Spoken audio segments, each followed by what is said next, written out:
Programa Debate e Rebate TV Sim, Rede Sim de Vitória. Nós estamos aqui hoje com a deputada Aparecida Ganadai. Ela fazia parte da mesa diretora da Assembleia Legislativa, um cargo muito importante dentro daquela Casa de Leis, aonde ocupava a primeira secretaria. Ela é formada em Direito e com pós-graduação em Direito Penal. É muito bom tê-la aqui, ó, deputada. Muito obrigado. Eu é que agradeço, meu querido. É importante esse espaço para a gente poder divulgar o nosso trabalho. Embora esse programa vá ao ar outro dia, a senhora está sendo aqui entrevistada e conversando com a gente no Dia Internacional da Mulher, esta segunda-feira, do qual é uma honra para a gente também. Obrigada. E aproveitando para, mesmo que vá ao ar um outro dia, desejar às nossas companheiras, mulheres trabalhadoras, né, as bênçãos de Deus nos seus trabalhos, na sua convivência em família, porque a mulher anda precisando e muito disso. Sim. A senhora é deputada pelo município de Cariacica e teve como bandeira de luta ações voltadas para a segurança pública e saúde. A senhora continua fiel a esses propósitos, deputada? Totalmente fiel.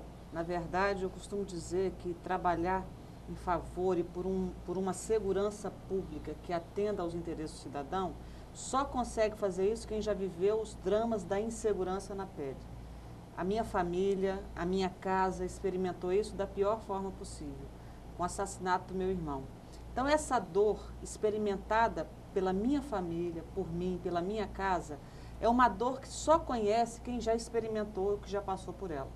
Então, quando eu vejo uma situação de violência na televisão, seja contra a vida, seja uma violência sexual, eu me transporto para a vida da família daquela pessoa e começo a defender aquilo como se eu estivesse defendendo para a minha própria casa, porque eu consigo imaginar o que aquela pessoa está vivendo naquele momento. Então, essa não é nem uma bandeira, é uma missão para a minha vida. Eu tenho convicção de que não é questão de bandeira política, de necessidade de se abraçar a causa. Hoje a população cobra essa postura, não só de mim, eu acho que de todos os políticos deviam ter a segurança pública com prioridade. Eu digo isso lá na Assembleia. Não existe nenhum gestor que me convença que é um bom gestor sem que ele priorize a vida. Investir na segurança pública é priorizar a vida. Em qualquer setor, né? Mesmo em empresa, né? Exatamente. Agora, deputada, a senhora continua achando que a segurança deixa a desejar aqui no Estado? Eu não continuo achando, eu tenho convicção, eu tenho certeza absoluta de que nós não temos um plano de segurança pública nesse Estado. Eu digo isso insistentemente na Assembleia Legislativa. Tenho respeito pelo Dr. Rodney Miranda, que é um excelente delegado federal. E acho que na profissão dele, na atividade de delegado federal, ele deve ser muito bom. Agora, infelizmente, tratar da segurança pública do nosso Estado, ele ainda não mostrou a sua competência. E eu só tenho a lamentar por isso. E falo isso não como um discurso político, com base nos números dos últimos 7 anos. Nós não tivemos nenhuma redução de nenhum tipo de crime. Pelo contrário. Pelo contrário, nós tivemos o aumento. E vou te dizer mais, às vezes eles fazem ações midiáticas do tipo, vamos ocupar os morros.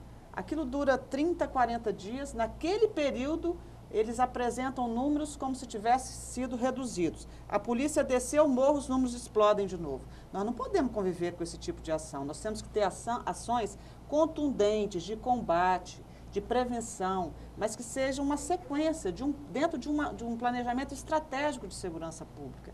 Não só para colocar uma notícia na televisão ou para fazer uma propaganda de governo.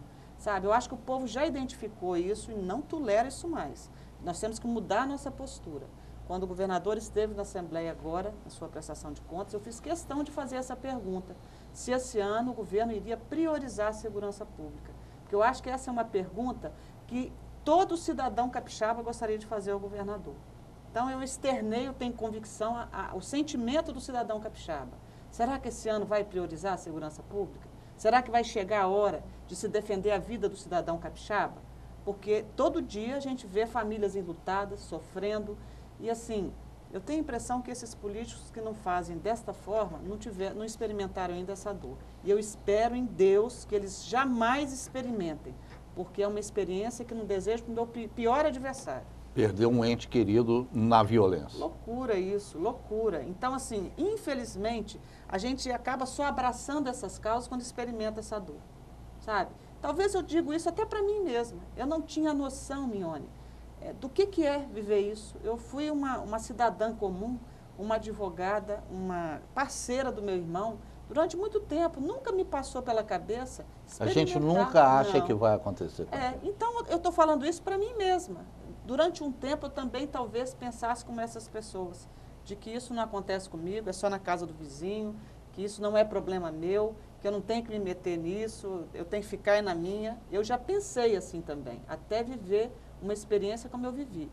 E quando a gente vive essa experiência, que a gente se dá conta das portas fechadas que a gente encontra pela frente, das autoridades que te dão a porta na cara. E vou te dizer, em muitas delas eu tive que arrombar a porta para entrar. Não entrei pedindo licença, não, porque se pedisse licença era colocada para fora. É assim que algumas autoridades tratam com a questão da violência, ninguém quer se meter. Então, eu posso dizer isso por ter vivido na pele, na alma, na carne. Quem está falando aqui é uma doutora em segurança pública, alguém que tem experiência e autoridade para dizer que hoje nós estamos vivendo o caos no Espírito Santo. A senhora, quando foi eleita, o Espírito Santo achou que a senhora era oposição ao governo, a senhora continua sendo? Se você pegar as minhas entrevistas da época, eu sempre disse que a minha posição seria de total independência ao governo. Mesmo porque eu acho, Mione, tenho convicção de que a oposição rancorosa, a oposição radical não tem espaço em lugar nenhum, nem a nível de governo estadual, municipal, federal. A história já demonstrou isso, né? A gente vê essas posições radicais não indo a lugar nenhum.